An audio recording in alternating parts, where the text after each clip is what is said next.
Passons au segment bout de lecture. Alors ce confinement est une période propice pour écouter plus de musique, certes, mais pour également lire bien plus. Quel livre tu conseilles à nos éditeurs, Just Diesel? En ce moment, je lis un livre qui s'appelle Die Empty, Mhm. avec Todd Henry, Mhm. qui dit en fait qu'il faut mourir vide, en fait, c'est-à-dire peu importe la personne qui reçoit ce qu'on a à partager, Mhm. il faut mourir en ayant tout partagé, en fait. Parce Ah, qu'il y a toujours quelqu'un qui nous découvre pour la première fois, peu ouais, importe ce qu'on fait. c'est vrai. La moindre chanson, la moindre poésie, Mhm. Partagé. la moindre peinture, il faut Ouais, sortir. Il ouais. faut mourir à vide. Ouais. Ah, c'est bien dit ça. Alors, moi, j'ai un livre qui va te plaire, parce que tu n'es pas grand parleur, Just Diesel, mais tu écoutes.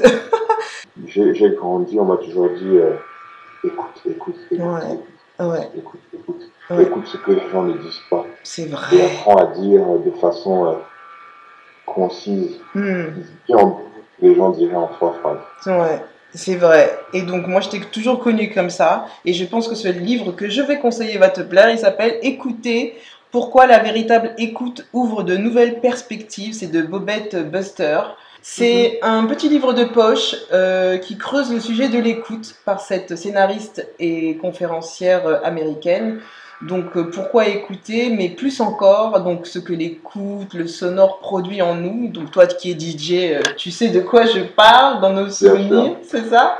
Comment mieux écouter en posant les bonnes questions qui peuvent pousser plus à l'empathie. Qu'est-ce que tu en dis? Oui, mais ça m'intéresse, hein, ça m'intéresse. Et C'est bien. dès qu'on termine, je me penche dessus. J'aime Super. bien le titre déjà m'attire. Un livre à conseiller aux auditeurs, Georges, durant ce confinement? Moi, c'est pas un livre, c'est plutôt des BD en fait. Ouais. Donc, je suis libre BD, Oui.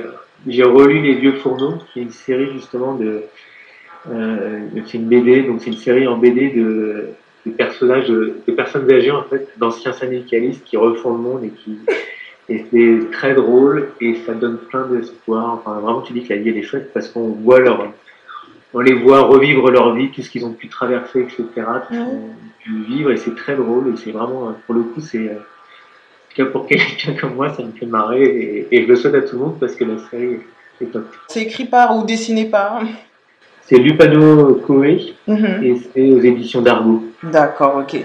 De mon côté, je propose un livre qui va bien t'aller, toi qui es aussi créatif, hein, qui a évolué dans le domaine de la communication et de l'artistique média. Ça s'appelle Réussir sa communication artistique, c'est simple comme titre, de Mathieu Oui, sorti aux éditions Pyramide. C'est un journaliste et un photographe hein, créatif, donc Mathieu Oui, qui guide les artistes professionnels à non seulement mieux se présenter, mais aussi se vendre. Que ce soit auprès d'un client que sur la sphère digitale, un outil essentiel pour présenter son travail. Mais ce n'est pas tout de créer, parce qu'il dit que mal se présenter peut tuer votre art, aussi votre créativité.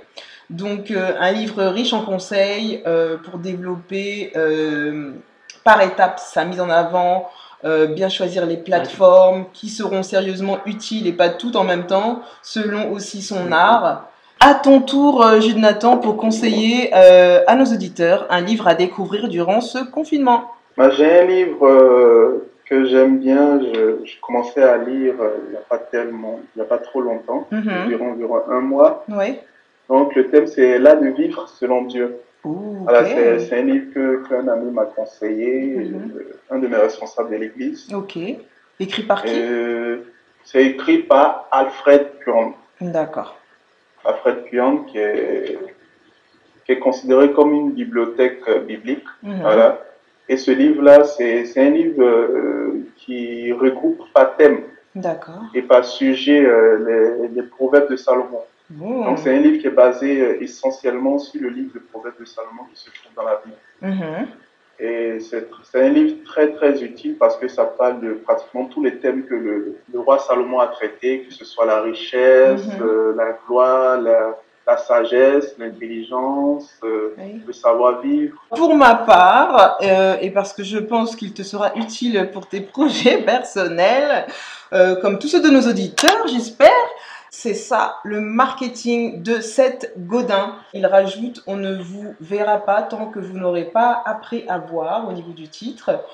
Il s'inspire de son expérience dans le domaine de la vente, de la publicité et du marketing. Voilà, Seth Godin nous livre donc beaucoup d'astuces pour mieux vendre son produit, mais plus important encore, beaucoup d'idées pour mieux comprendre ce qu'est le marketing ainsi que le consommateur. Les phrases et les chapitres sont courts et concis, mais surtout très directs et impactants. Donc, il n'est pas question de faire les choses pour faire, comme il le dit, ou de copier, parce que ça a fonctionné pour d'autres, mais de faire mieux et pour influencer. Ça te parle? Oui, pourquoi pas. Parce que c'est vrai que beaucoup de gens se lancent dans des projets, quels qu'ils soient, hein. Et ça peut être du service, ça peut être des produits, ça peut être du consulting ou autre chose, mais ils ne pensent pas au marketing. Et c'est vrai que quand ils arrivent à cette étape-là, c'est un peu la surprise. Ils se mettent à démarrer, alors c'est quelque chose qui doit être étudié. C'est vrai ce que tu dis là, pour se lancer dans un domaine, faut avoir quand même une base, quoi. Et la meilleure manière d'avoir des bases, c'est de se former en lisant des livres.